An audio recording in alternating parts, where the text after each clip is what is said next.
Hey guys, I'm Alexia Maria Orihuela reporting for Hollywood Connections on TNA IMPACT Radio here in Longwood for the Acme store for comics and everything.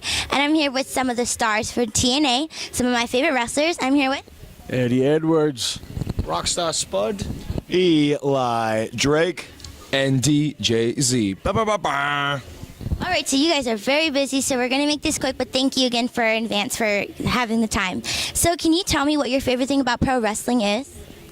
the connection with the fans. It's something that is unmatched anywhere else because it's so intimate, and to be in that ring and having the people cheer or boo, depending on who you are. But you look at them and you have that connection. They can feel what you're going through by just looking into your eyes. That's the connection that you want to have with them, and it's something that's really cool. It just, it always came through the screen at me. Obviously, the larger-than-life characters, and it didn't matter how big or small you were. If you had that personality, it just burst through the screen. And everyone relates that. We're like superheroes, and obviously we're in a comic book store today, but we are superheroes, and we're real-life superheroes performing in front of you, and that always struck huge with me. Z, I'm gonna pass to you. I'll come back. Eli Drake's really got to think about this one. For me, it was something I always wanted to do growing up, the only thing that ever held my interest. So it's cool now to do what I love for a living, travel the world on somebody else's dime. It doesn't get any better than that.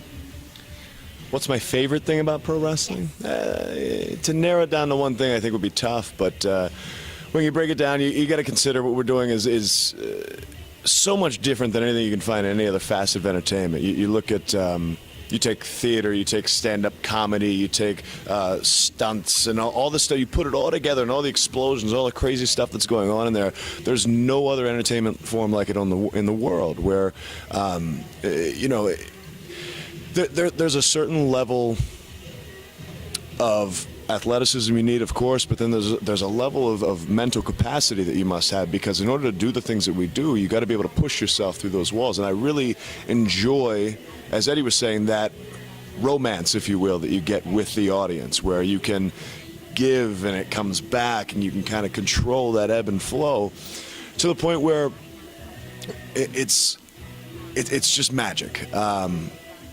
So feeling that, being in that, it's a drug. It's something I can't get enough of, and just getting that absolute value of reaction has got to be probably the greatest thing for all of us egomaniacs. I really like the money too. That's really good. Yeah. Now, with all of that, everything put together into wrestling, what made you go towards wrestling? Well, I mean, being a kid growing up on wrestling, since before I can remember watching it, always emulating it. Saying the phrases of my favorite wrestlers, wrestling the kids in the neighborhoods and whatnot. It was just natural. It was just the obvious path of where to go. And what about you? What made you go towards wrestling? For me, the only things that I was interested in as a child were pro wrestling and music, and after I realized that I can't play guitar and I can't sing, naturally I decided to find a wrestling school. And I personally, when I grew up, my grandparents asked me what I wanted to be. I said I want to be a rock star, I want to be a stripper, or I want to be a wrestler. And, I think I've kind of meshed the three right now. So. What about you? What made you lead towards wrestling? For me, it was just something about it. I can't pinpoint what it was or the moment that made me say I need to be a professional wrestler. It was just all of a sudden I was just intrigued with it, and I was enthralled with it, and I had to find a way to be a part of it.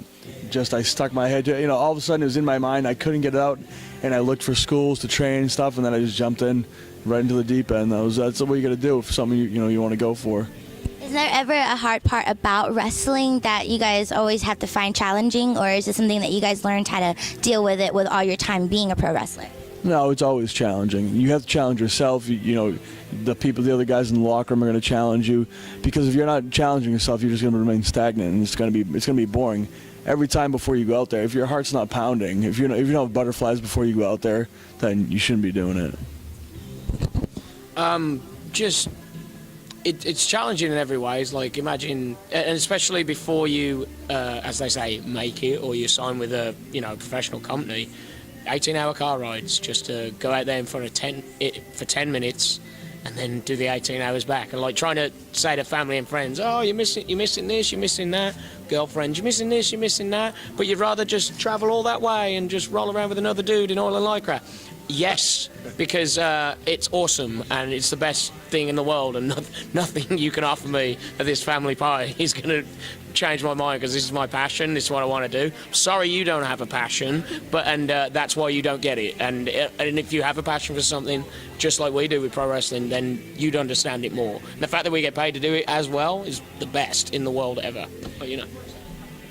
Don't listen to these guys. It's all cake. This whole thing is easy, just cakewalk. Nothing. No, you know what? You want to talk about the struggles, and it is the toughest part is just getting your foot in and getting started. You know, for me personally, it was 10 years before anybody even gave me an opportunity or a look. And so, you know, you're talking about spending my entire 20s basically broke, just trying to get by to make sure that I could support my wrestling habit, as you'd call it, and just going out on the weekends and, you know, traveling and going and doing this show and, you know, 3, 4, 5 hours away and getting paid peanuts for it. So that's the tough part. But I mean, even once you get somewhere like a TNA, it becomes tougher in the sense that now you've got to stay on top of your game. You got to continue to get better, and you have to evolve, because you can't get here and think, oh, I'm here, I don't have to try anymore. No, because there's now other guys looking to take your spot. There's other guys who are competing against you, and you have to keep fresh. You got to keep getting good, and you got to keep yourself in shape and keep your body sharp. You got to keep your body healthy, and you got to keep your brain sharp. Yeah, I mean, these guys pretty much covered most of it, but I'll say this too. It's crazy just trying to stay healthy and keep your body from getting injured in wrestling, because for me, for example, this is the only job I've ever had is professional wrestling. I've never had a 9-to-5 or anything like that, and I just broke my wrist a few days ago wrestling. And you know, every time we go out there, it's like playing Russian roulette with your life, and you could get injured, and then what happens after that? I have no job experience. I have a college degree that I've never used. But if I got hurt tomorrow, I'd have nothing to write on a job resume. So you're taking a big risk, like literally every time you go out there. That's a lot more wrestling than I know. So we're almost done, but is there any last words you could give to your fans? Just, you know, thank you for the support. You know, it helps, and it means so much to be able to go out there and have the fans, you know, show up, and have the fans chant our names and cheer and boo, and you know, they make it all worth it in the end. So I just want to say thank you to them all. Thank you for your time, thank you for your investment, but also, you know, thank you for keep watching us on Impact Wrestling. And if you've followed us from the independents all the way up to this journey, hopefully that you're invested enough to like feel that you know us as real people, know the struggles we've gone through, and then you know, here we are today. We're on Impact Wrestling every Thursday night on Pop, and you know, at 8/7 Central. So you can see us every week. Just support wrestling in general. Go see your local indie shows. Come see TNA. Do everything. Anything you can get your hands on. If it's good wrestling, go see it. Of course, watch us on Thursday nights, 8/7 Central on Pop TV. And if I can give a shameless plug here, go ahead and download my dummy button on Android and iPhone. Please and thank you. And follow all of us on our social media accounts. Well, thank you guys so much for your time, and happy birthday to you as well. Thank you guys for watching. It was a great interview, and I will see you guys later tonight at Universal. Thank you guys.